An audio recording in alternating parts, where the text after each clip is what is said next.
Inilah 4 bukti Anies itu kayak kutu loncat dan tidak bisa dipercaya.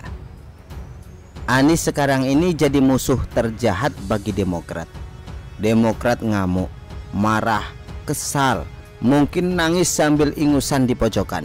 Demokrat bilang Anies itu pengkhianat. SBY juga nyindir musang berbulu domba.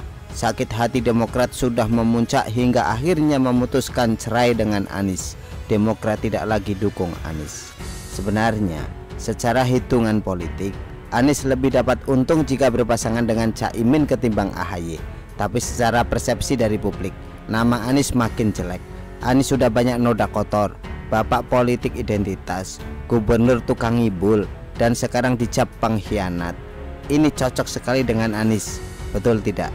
Ada satu lagi cap yang menempel di Anies sekarang ini, yaitu kutu loncat. Kenapa? Buktinya banyak, ada 4 bukti. Kita mundur ke latar belakang Anies. Dia ini dulunya bukan politisi. Dia adalah akademisi dan pernah jadi rektor universitas selama 8 tahun dan pernah menggagas gerakan Indonesia Mengajar. Pada Agustus 2013 adalah langkah pertama Anies terjun ke dunia politik. Dia ikut konvensi capres dari Demokrat. Anies bersaing dengan calon lainnya. Pesaing terberat Anies adalah Dahlan Iskan. Hasilnya adalah Dahlan Iskan jadi pemenang konvensi capres. Dari hasil survei 3 lembaga survei, suara Anies paling tinggi, cuma 2, sekian persen.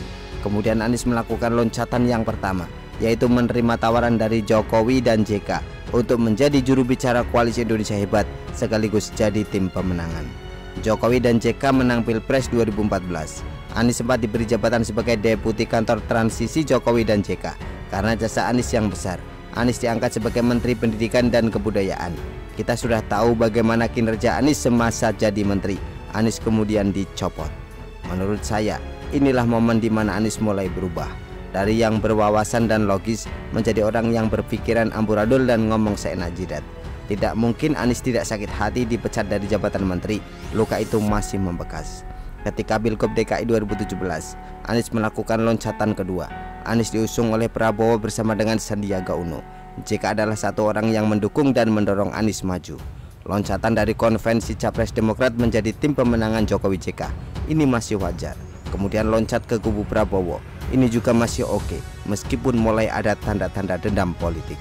Anies menang Pilgub DKI 2017, dan kita bisa melihat bagaimana Anies melampiaskan dendamnya dengan membangkang dan malas kerja sama dengan pemerintah pusat untuk mengatasi masalah Jakarta, misalnya normalisasi sungai dan sodetan Ciliwung.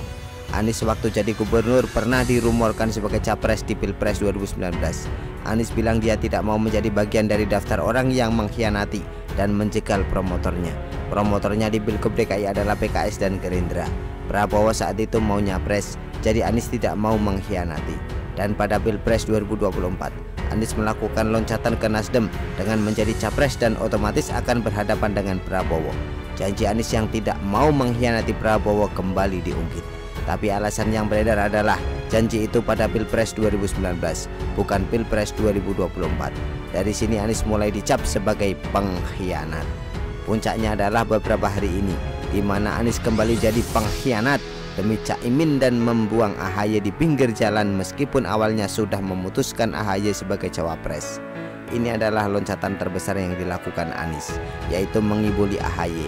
Bayangkan, Anies sudah memilih AHY, pernah bilang AHY memenuhi kriteria cawapres, bukan menulis surat tulisan tangan ke AHY dan memintanya jadi cawapres. Ini kayak seorang pria yang mengaku cinta pada seorang wanita, mengaku tidak bisa hidup tanpa dia, mengatakan dia adalah belahan jiwanya, bahkan sudah melamar agar bersedia menikah dengannya. Tapi akhirnya pria itu pergi dengan wanita lain. Hati AHY pasti hancur berkeping-keping, kayak mobil yang dijatuhkan dari gedung lantai 100. Jadi Anies total melakukan 4 loncatan, dari konvensi capres Demokrat, lalu jadi tim pemenangan Jokowi dan menteri, lalu jadi gubernur DKI, lalu jadi capres Nasdem, dan terakhir memilih Caimin. Silahkan kalian nilai sendiri Anies itu orangnya seperti apa.